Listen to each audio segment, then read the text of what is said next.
আসসালামু আলাইকুম সবাইকে, ওয়েলকাম নতুন একটা ভিডিওতে। তো আজকের ভিডিওতে দেখতে পাচ্ছেন যে আমার ড্রাগন ফুল গাছগুলো খুবই ফুল আসছে। তো ফুলগুলো আসলে থাকে না, ফল আসে না, সে মানে ফলগুলো ঝরে যায় আর কি। এই কারণে আমাদের এই সেলোবোরনটা দিতে হবে। এটা হলো সেলোবোরন, মানে একটা একটা বোরন সার, বাম্পার সেলোবোরন। তো এটা প্রথমে আমরা নিয়ে নিচ্ছি। এটা এসিআর একটা সার, আপনারা জানেন এসিআর একটা রেনাউন কোম্পানি। তো এই মগে এরকম পানি নিয়ে নিছি, পানির মধ্যে এই সেলোবোরনটা মিক্স করে দিব। এটা একটা সাদা পাউডার। এই সেলোবোরনটা মিক্স করে দেওয়ার পর আমরা এটা গাছের গোড়ায় দিয়ে দিব, আর সাথে আমরা স্প্রেও করতে পারি ফুলের মধ্যে। তাহলে আশা করা যায় যে ফুলগুলো ঝরে যাবে না।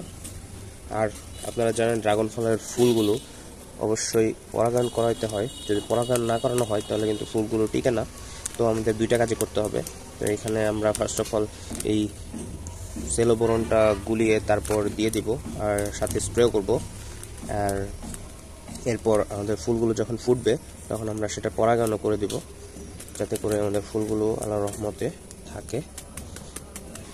তো যেহেতু সামনে ঈদ, তো আর কি কোরবানি ঈদ, তো মাইকিং শুরু হয়ে গেছে, তো এই কারণে একটু অফ ছিলাম। তো এখানে এটার প্রয়োগের হলো নিয়মটা হলো প্রতি লিটারে 1 থেকে 2 গ্রাম ভালোভাবে মিশিয়ে জমিতে বা গাছে স্প্রে করতে হবে। আর এমনি ফসল ভেদে বিঘা প্রতি 300 থেকে 500 গ্রাম জমি তৈরি শেষ চাষে অথবা ফসলের প্রয়োজন অনুযায়ী প্রয়োগ করে মাটির সাথে মিশিয়ে দিতে হবে। ফল ও অন্যান্য গাছের ক্ষেত্রে বয়স ভেদে গাছ প্রতি 20 থেকে 50 গ্রাম প্রয়োগ করতে হবে। তো আমরা প্রায় অনেকটুকুই দিব, কারণ আমাদের গাছগুলো অনেক পুরাতন এবং আমরা বেশ অনেক দিন ধরে সার ওরকম প্রয়োগ করা হয় না। তো এই কারণে বেশ অনেকটুকুই আমরা করে দিচ্ছি। আর এখানে 1 লিটার না, এখানে হাফ লিটার পানি আছে। এখানে আমরা বেশি করে গুলিয়ে এটার সাথে আরেকটু পানি মিশিয়ে তারপর আমরা প্রয়োগ করব। তো মুখটা বড় করা হয়েছে, মুখটা বড় করে নিছি, এখন ভালো করে বেশি বেশি করতেছে। তো একটু বেশি পরিমাণে মিশিয়ে নেব, মোটামুটি সাদা করে গুলিয়ে নেব। তারপর আমরা এটার সাথে একটু পানি মিশিয়ে তারপর দিয়ে দেবো। দেখেন অলরেডি বেশ অনেকটুকুই হয়ে গেছে আমাদের। আর এই প্যাকটার দাম অনেকে দিয়ে করতে পারেন। এই প্যাকটার দাম নিয়েছিল 55 টাকা বা 50 টাকার নিচে। এখানে কিন্তু এমআরপি 55 টাকা লেখা, আমি মেবি 50 টাকা দিয়ে কিনছিলাম। তো আমরা বেশ অনেকটুকু মিশিয়ে নিছি। এখন আমরা এটার সাথে আরও পানি মিশাবো, তারপর এটা প্রয়োগ করে দেবো। তো আমরা এটা একদম পুরোপুরি পূর্ণ করে নিচ্ছি পানি। আর এখন এটা একটু নাড়া দিয়ে নিব, তারপর গাছের গোড়ায় দিয়ে দিব। আর এখন যেহেতু বৃষ্টি হচ্ছে, সেহেতু স্প্রে করলে খুব বেশি লাভ হওয়ার কথা না। তারপর আমরা স্প্রে করার চেষ্টা করব। আর এখানে মোটামুটি কাজ হয়ে গেছে আমাদের, এখন শুধু আমরা দিয়ে দিব। আর এই ভিডিওর পাশাপাশি একটা আপডেট দিয়ে দিই। আপনারা যারা আমার চ্যানেল নিয়মিত ভিডিও দেখেন তারা অলরেডি দেখে থাকবেন যে আমি একটা পাতাবাহারের ভিডিও করেছিলাম। দেখেন আমার অলরেডি কুশি ছেড়ে দিচ্ছে, 15-20 দিনের মতো হয়েছে, 10-15 দিনের মতো। দেখেন এগুলো আর কি অলরেডি হয়ে গেছে। তো আর কদিন পরে আমরা যদি এটা রোপণ করে দিই, এখনও রোপণ করলে ইনশাল্লাহ হয়ে যাবে। তো এটা আপডেট দেওয়া ছিল। আর এখানে আমাদের দুইটা পেঁপে গাছ আছে, এটা প্রায় 1.5 বছরের উপরে হবে। আর এটার পেঁপে গাছে ভালো পেঁপে আসতেছিল না, কিন্তু এখন আর কি সুন্দর করে ফুল করতেছে, আর কিছু সার পানি দিয়েছিল। তো এখন আর কি ফলগুলোর আকার ওরকম সুন্দর আসতেছে না, এই কারণে একটু বোরন সার দিয়েছি যাতে ফলের আকারটা সুন্দর থাকে। তো একটা গাছের পেঁপে একটু বড় হচ্ছে, অন্যটা একটু বড় হচ্ছে না। তো আমরা বালতির মধ্যে একটু বেশি পানি নিয়ে ওই মগের পানিটা ঢেলে দিছি। তো পানিটা দেখে একটু ময়লা মনে হতে পারে, কিন্তু এটা থাকে মাটি মিশ্রিত বৃষ্টির পানির সাথে। তো এরকম কালার হয়েছে, এই কারণে এটা কিন্তু আসলে কোনো খারাপ পানি না।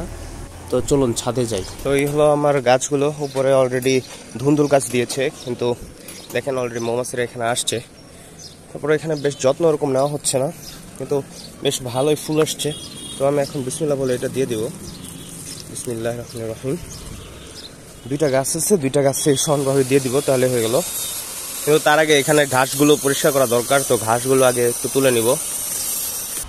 আজকে মেবি কিছু ফুল ফুটে যাবে, সারটা আরও আগে দেওয়া দরকার ছিল, তো আসলে লেট হয়ে গেছে। তারপর সমস্যা নাই, ইনশাল্লাহ সামনের ফুলগুলো থাকবে। আর আমি যে একটা ভিডিও করেছিলাম যে গিভওয়ে করে দেবো গাছগুলো, কিন্তু আসলে কেউ কমেন্ট করে নেই, আলটিমেটলি আর দেওয়া হয় নাই গাছগুলো। তো সিদ্ধান্ত নিয়েছি যে গাছগুলো কোথাও দিয়ে দিব এমনিতেই, বা ভেবেছি সেল করে দিব এই সিজন শেষে। দুইটা গাছ হয়তো 3000 টাকার উপরে সেল করা যাবে, কারণ এগুলোতে আসলে ওরকম সময় দিতে পারছি না এখন আগের মতো। ঘাস ওঠানোর ক্ষেত্রে একটু সাবধান থাকতে হয়, কারণ এগুলোতে প্রচুর কাটা। আমি সাবধানে করতেছি, তাও হাতের মধ্যে লেগে যাচ্ছে। আর এগুলো কিন্তু লাগলে কিন্তু প্রচুর ব্যথা লাগে, হাত পা একটু একটু জ্বালাপোড়া করে। জ্বালাপোড়া না ঠিক, মানে হালকা পাতলা জলে আর কি, কাটার পারতো, কিন্তু আমার আর কি ওরকম কষ্টও হয় না। তারপরেও অনেকের প্রবলেম হয়, সেটা আমি শুনছি, এই কারণে আপনাদের বলা সাবধানে করার ট্রাই করবেন। আমি আবার খালি হাতে করতেছি, অনেকে গ্লাভস পরে কাজ করে, গ্লাভস পরে কাজ করাটা সেফ।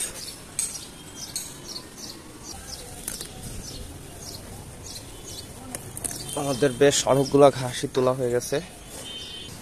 তো এই যে দেখেন অলরেডি ধুন্দুলো চলে আসছে, এই যে এখানে ফুল, এই ফুলটা আমি আজকে ফুটবে, তো এখন বিসমিল্লাহ বলে গাছে দিয়ে দিব। এখানে একটা গোড়া আছে, গোড়ায় দিলাম, পাশাপাশি এই দিকে দিয়ে দিলে ইনশাল্লাহ ভিতরে চলে যাবে। আর ড্রাগন ফলের শাখাগুলো যেহেতু আপনার পেঁচানো, ইনশাল্লাহ টেনে নিবে, এমনিতেই প্রবলেম হওয়ার কথা না। তো ধন্যবাদ সবাইকে ভিডিওটা দেখার জন্য, আশা করি গাছের উপকার হবে। আর আমরা স্প্রে করার চেষ্টা করবো, কিন্তু ভিডিওটা দেখাতে পাচ্ছি না, আপনারা পারলে স্প্রে করে নেবেন, তাহলে আপনাদের জন্য বেশ ভালো হবে ফুলগুলোতে স্প্রে করলে। তো ধন্যবাদ সবাইকে, দেখা হবে নতুন কোনো ভিডিওতে। সবাই ভালো থাকবেন, সুস্থ থাকবেন। আসসালামু আলাইকুম।